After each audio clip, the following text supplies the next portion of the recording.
आ जाइए नजदीक आ जाइए, कोई बात नहीं। आ जाओ बेटा, आ जाओ। आप लोग ठीक है ना? एकदम। সকলো জনজাতিৰ প্ৰতি যি সহানুভূতি দেখাইছে মামাই, সেই সহানুভূতি কংগ্ৰেছে দিব পাৰিব জানো? इसका ट्रीटमेंट करने से 2 दिन में ठीक हो जाएगा। इसका नाम एड्रेस लेके मुझको देना। सहील आलम है उनका नाम। जय जय श्री राम। आने दो नजदीक आने दो। आ जाइए नजदीक आ जाइए, कोई बात नहीं। आ जाओ बेटा, आ जाओ। आप लोग ठीक है ना?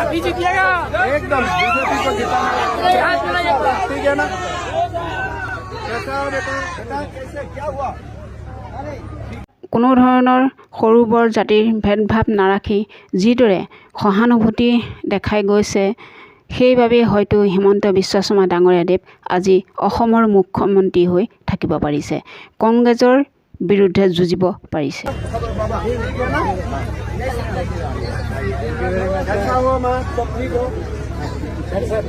बेटा चलो, आप लोग ठीक हो? सब ठीक हो?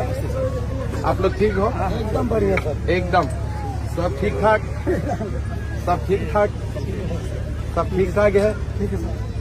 কংগ্ৰেছৰ শাসনৰ কালত যেতিয়া তৰুণ গগৈ এইখন অসমত মুখ্যমন্ত্ৰী হৈ আছিল, এনেবোৰ কাৰ্য হয়তো দেখিবলৈ পোৱা নাছিল কোনোদিনেই। গতিকে সদায় হিমন্ত বিশ্ব শৰ্মা ডাঙৰীয়াদেৱ মন্ত্ৰী হৈ থাকক।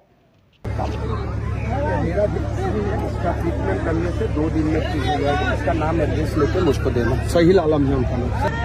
जय जय श्री राम। आने दो नजदीक आने दो। आ जाइए नजदीक आ जाइए, कोई बात नहीं।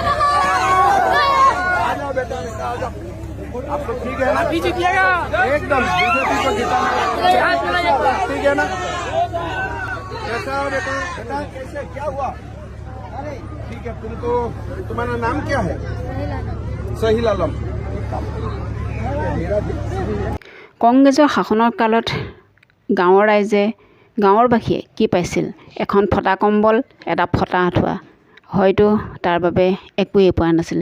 কিন্তু এতিয়া হিমন্ত বিশ্ব শৰ্মা ডাঙৰীয়াদেৱৰ পৰা বহুতো দুখীয়া দৰিদ্ৰ আঁতৰ হৈছে মানুহৰ। বহুত মানুহেই উন্নতি পথলৈ আহি উন্নতি কৰি জীৱন যাপন কৰিব পৰা হৈছে। সেইবাবে আকৌ এবাৰ কওঁ, মুখ্যমন্ত্ৰী হিমন্ত বিশ্ব শৰ্মা ডাঙৰীয়াদেৱৰ জয় হওক। জয় আই অসম, জয় বিজেপি।